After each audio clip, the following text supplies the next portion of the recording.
বন্ধুরা আমাদের প্রত্যেকের বাড়িতেই কিন্তু অনেক পুরনো সোয়েটার রাখা থাকে, যেগুলো হয়তো একটু ছিঁড়ে ফেটে গেছে বা হয়তো চেনটা কেটে গেছে। তো বিভিন্ন কারণেই কিন্তু আমরা এই সোয়েটারগুলোকে রেখে দিই। বা বাড়িতে যদি ছোট বাচ্চা থাকে, বাচ্চাদের সোয়েটার তো দেখবে খুবই তাড়াতাড়ি ছোট হয়ে যায়। তো এই সব সোয়েটারগুলো অনেক সময় আমরা কাউকে দিয়ে দিই বা হয়তো এইভাবে পড়েই থাকে। তো ঘরে যদি এরকম পুরনো সোয়েটার থাকে তাহলে কিন্তু এই ভিডিওটা অবশ্যই তোমাদের জন্য। পুরনো সোয়েটারগুলোকে শুধু শুধু রেখে দিয়ে জায়গা নষ্ট না করে কিন্তু আমরা এইভাবেও ব্যবহার করতে পারি।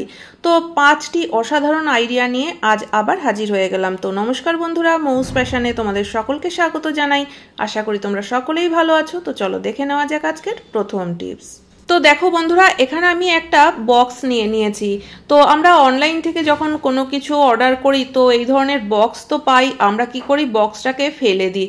তো এরকমই একটা বক্স নিয়ে নিতে হবে। তো এখানে আমি যে বক্সটা নিয়েছি তার থেকে সোয়েটারটা একটু বড়, এই জায়গায় কিন্তু তোমরা কোনো বড় বক্স ইউজ করতে পারো বা বাচ্চাদের ছোট সোয়েটার নিতে পারো। তো আমার কাছে আপাতত অত ছোট সোয়েটার নেই, তো সেই কারণে আমি এই বড় সোয়েটারটা দিয়েই দেখাচ্ছি। প্রথমে আমি সোয়েটারটাকে উল্টো করে নিয়েছি আর তারপরে এই সোয়েটারটাকে কিন্তু আমি বক্সটার মধ্যে পরিয়ে দিলাম। তো হাতা বা গলার যে এক্সট্রা পার্টটা সেটাকে আমি এই বক্সটার মধ্যেই ভাঁজ করে দিয়েছি। তোমরা চাইলে কিন্তু সোয়েটারের হাতা বা গলার দিকটা পুরোটা কেটে নিতে পারো। আমি যেহেতু তোমাদেরকে দেখানোর জন্য করছি তো সেই কারণে আমি কাটিনি, এইভাবে ভাঁজ করে দিলাম। তো তোমরা যদি কাটতে না চাও সেক্ষেত্রে কিন্তু তোমরা এইভাবেও ব্যবহার করতে পারো। তো যে বক্সটা বা সোয়েটারটা আমরা ফেলে দিচ্ছিলাম, শুধু শুধু ঘরে পড়েছিল, সেটা দিয়ে কিন্তু আমরা খুব সুন্দর একটা জিনিস তৈরি করে নিতে পারবো। আর দেখো এই বক্সটাকে এখন দেখতেও কিন্তু বেশ সুন্দর লাগছে। তো চলো এবার দেখে নেওয়া যাক যে এই বক্সটা আমরা কোথায় কিভাবে ব্যবহার করতে পারি। আলমারিতে কিন্তু দেখবে অনেক সময় সমস্ত জামা কাপড় মিলে মিশিয়ে থাকে, প্রয়োজনের সময় কিন্তু ছোটখাটো জিনিসগুলো আমরা পাই না। সেটা আমাদের ওড়না বা লেগিংস, স্টোল, যে কোনো জিনিসই কিন্তু হতে পারে, বা টি শার্ট। তো এই ছোটখাটো জিনিসগুলো যদি আমরা এইভাবে ভাঁজ করে করে রেখে দিই তাহলে কিন্তু দেখবে একটা জায়গার মধ্যেই আমরা খুঁজে পেয়ে যাব। আমরা কিন্তু অনেক সময় এরকম বক্স কিনে রাখি জামা কাপড়গুলোকে সুন্দরভাবে গুছিয়ে রাখার জন্য। তো 1 পয়সা খরচা না করে কিন্তু যে জিনিসগুলো আমরা ফেলে দিচ্ছিলাম বা ঘরে পড়েছিল সেসব দিয়েই খুব সুন্দর একটা জিনিস আমরা তৈরি করে নিতে পারবো। আর এতে করে কিন্তু জামা কাপড়গুলো খোঁজাখুঁজি করা লাগবে না, আমরা সহজেই হাতের কাছে পেয়ে যাব। টিপসটা কেমন লাগলো বন্ধুরা অবশ্যই কমেন্ট করে জানিও। ভালো লাগলে অবশ্যই একটা লাইক করো। তো চলে যাচ্ছি এর পরবর্তী টিপসে। চেয়ার তো আমাদের সকলের বাড়িতেই থাকে, সেটা কাঠের হোক কিংবা প্লাস্টিকের। কিন্তু বন্ধুরা এই চেয়ারগুলো আমরা অনেক সময় দেখবে যে ওয়ালের সঙ্গে এইভাবে রেখে থাকি, আর এতে করে কি হয় দেখা যায় যে ওয়ালের হয়তো রংটা উঠে যায় বা হয়তো এই জায়গাটায় বেশ কিছুটা দাগ হয়ে যায়, যেটা দেখতে খুবই খারাপ লাগে। তো আমরা কিন্তু সবসময়ই চেষ্টা করি যে ওয়াল থেকে চেয়ারগুলোকে একটু দূরে রাখতে, কিন্তু অনেক সময়ই হয় যে আমরা বসতে গিয়ে হয়তো চেয়ারের ঘষাটা লেগে গেল। তো সেই কারণে আমরা অনেক সময় টাওয়েল দিয়ে চেয়ারটাকে ঢেকেও রাখি, আর খোলা অবস্থায় রাখলে দেখতেই পাচ্ছ কত ধুলোবালি জমেছে, রোজ রোজ পরিষ্কার করা সেটাও কিন্তু একটা ঝামেলা। তবে টাওয়েল দিয়ে ঢাকলে কিন্তু একটা সমস্যা আছে, দেখবে যে আমরা যখনই বসি টাওয়েলগুলো কিন্তু বারবার করে সরে যায়, আবার কিন্তু আমাদের সেই টাওয়েলটাকে ঠিক করে রাখতে হয়। তো এই যে রোজকার সমস্যা, এই সমস্যার সমাধান করতে দেখো এখানেও আমি একটা পুরনো সোয়েটার নিয়ে নিয়েছি। তো এই সোয়েটারটাকে কি করতে হবে, এইভাবে কিন্তু চেয়ারের উপর থেকে পরিয়ে দিতে হবে। আর সোয়েটারের এই যে পিছনের দিকের অংশটা, হাতা দুটোকে কিন্তু আমি ভিতরের দিকে করে নেব, দুটো হাতাকেই ভিতরের দিকে করে নেব। তো এতে করলে কি হবে বলো তো, পেছনের দিকে কিন্তু দেখতে অতটা খারাপ লাগবে না বা হাতাগুলো কিন্তু ফুলেও থাকবে না যদি আমরা এইভাবে ভিতরের দিকে করে নিই।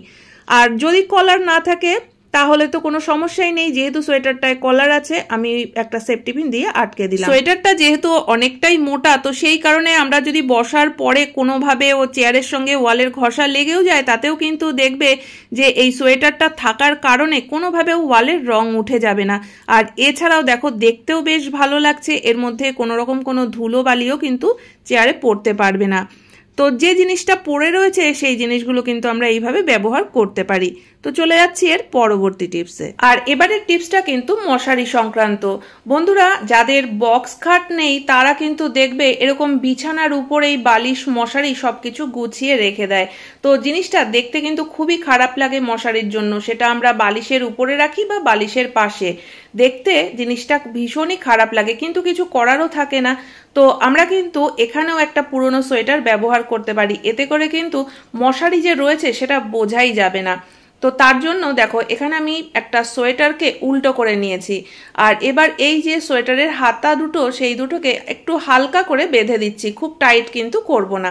আর এবার গলার দিকের যে অংশটা সেই পুরো অংশটাকেই কিন্তু এভাবে হাতের মুঠোর মধ্যে করে ধরে নিয়ে একটা রাবার ব্যান্ড দিয়ে আটকে দেবো।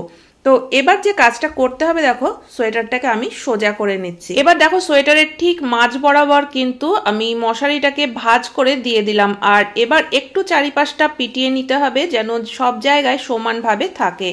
তো উপরের দিকের যে অংশটা রয়েছে সেই অংশটাকেও কিন্তু একটু মুঠো করে ধরে নিচ্ছি আর একটা রাবার ব্যান্ড দিয়ে আটকে দেবো। উপরের দিকটা দেখো একটু টেনে দিলে কিন্তু বেশ সুন্দর একটা ফুলের পাপড়ির মতো হয়ে যাবে। তো এই যে জিনিসটা আমরা তৈরি করলাম, এই জিনিসটা যদি আমরা বিছানায় রাখি তাহলে কিন্তু দেখো দেখতে বেশ একটা কুশানের মতোই মনে হচ্ছে।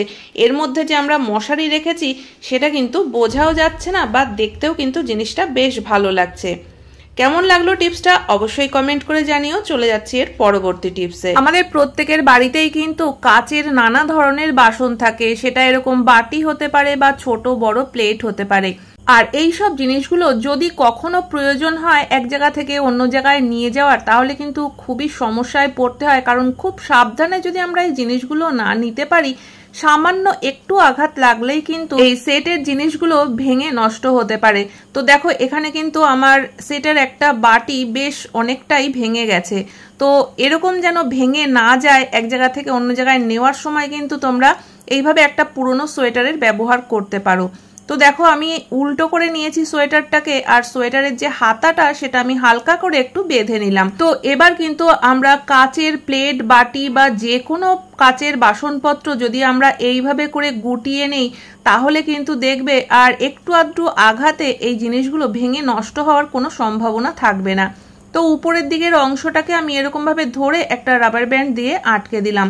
একদম খোলা অবস্থায় যদি আমরা একটা ব্যাগের মধ্যে করে নিয়ে যাই, তাতে যতটা ভেঙে যাওয়ার সম্ভাবনা থাকে এইভাবে নিলে কিন্তু ভাঙার অতটা সম্ভাবনাও থাকবে না। এছাড়াও আমরা সকলেই জানি যে কাচের জিনিস সবসময় একটু সাবধানে নিতে হয়। তো এইভাবে যদি নেওয়া হয় তাহলে কিন্তু দেখবে আমাদের জিনিসগুলো সম্পূর্ণ সুরক্ষিত থাকবে।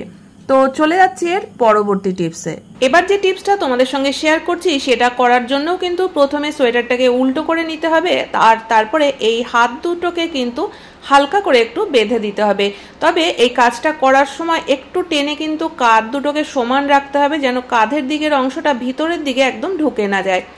তো এরপরে আমি সোয়েটারটাকে সোজা করে দিচ্ছি। তো দেখো এবার এই সোয়েটারটা আমরা আর কিভাবে ব্যবহার করতে পারি। কুশান তো আমাদের সকলের বাড়িতেই থাকে। তো দেখো এই যে সোয়েটারটা নিয়েছি আমি, তার মধ্যে একটা বড় কুশান দিয়ে দিলাম। তো এবার এটা দিয়ে কিন্তু আমরা খুব সুন্দর একটা কুশান কভার তৈরি করে নিতে পারবো। মাথার দিকের যে অংশটা সেটা আমি এইভাবে সোয়েটারটাকে একটু টেনে ধরে ভিতরের দিকে দিয়ে দিচ্ছি। তো এটা করলে দেখবে সুন্দর একটা পকেটের মতো কিন্তু তৈরি হয়ে যাবে। আর এইভাবে যদি আমরা মাথার দিকের অংশটা দিয়ে দিই ভিতরের দিকে, তাহলে কিন্তু এটা খুলে যাওয়ার কোনো সম্ভাবনা থাকবে না। আর সোয়েটারের এই যে নিচের দিকের খোলা অংশটা চাইলে কিন্তু তোমরা এটা একটা ভিতর দিক থেকে সেলাইও করে নিতে পারো। আর যদি সেলাই না করতে চাও তাহলে কিন্তু এইভাবে দুই পাশে দুটো রাবার ব্যান্ড দিয়ে আটকে দিতে পারো। তো জিনিসটা এইভাবে করলেও কিন্তু দেখবে কোনো রকম সেলাই করার ঝামেলা ছাড়া বেশ সুন্দর একটা ডিজাইন তৈরি হয়ে যাবে। সোয়েটারের দুপাশে রাবার ব্যান্ড লাগানোতে যে ডিজাইনটা তৈরি হয়েছে এটা কিন্তু তোমরা তোমাদের মন মতো করে নিতে পারো। চাইলে তোমরা এইভাবে উপরের দিকেও করে দিতে পারো, বা এরকম ফুলের পাপড়ির মতো নিচের দিকেও নামিয়ে দিতে পারো। যে ডিজাইনটা তোমাদের পছন্দ হয় সেরকম ভাবে কিন্তু তোমরা এটা ব্যবহার করতে পারো। তো যে জিনিসটা একদম পড়েছিল কোনো রকম সেলাই কাটাকাটির ঝামেলা ছাড়াই কিন্তু একটা কত সুন্দর কুশন কভার তৈরি হয়ে গেল। আর শীতের সময় কিন্তু দেখবে সোফায় বসে যখন আমরা একটু টিভি দেখি বা একটু গল্পের বই পড়ি, চা কফি খেতে খেতে কুশনে হেলান দিলেই দেখবে শীত করে ওঠে, কারণ কুশন একদম ঠান্ডা হয়ে থাকে। তো যদি এরকম একটা সোয়েটার দিয়ে কভার করে নিতে পারি তাহলে কিন্তু বসেও বেশ আরাম লাগবে। আর একটু নাড়িয়ে চাড়িয়েও তোমাদেরকে দেখিয়ে দিলাম যে নিচের দিকটা আমরা কোনো রকম সেলাইও করিনি বা কোনো রকম রাবার ব্যান্ডও লাগাইনি, অথচ এটা কিন্তু খুলে যাচ্ছে না। তো এইভাবে তোমরা ব্যবহার করতেই পারো। আশা করি বন্ধুরা আজকের প্রত্যেকটা টিপসই তোমাদের কাজে লাগবে। কোন টিপসটা সবথেকে বেশি ভালো লেগেছে অবশ্যই কমেন্ট করে জানিও। ভালো লাগলে চ্যানেলটিকে সাবস্ক্রাইব করে পাশে থাকা বেল আইকনটা অবশ্যই প্রেস করে দিও, যাতে নতুন ভিডিও আপলোড করলে নোটিফিকেশন সবার আগে তোমাদের কাছে পৌঁছে যায়। তাহলে আজকের মতো ভিডিও এখানেই শেষ করছি।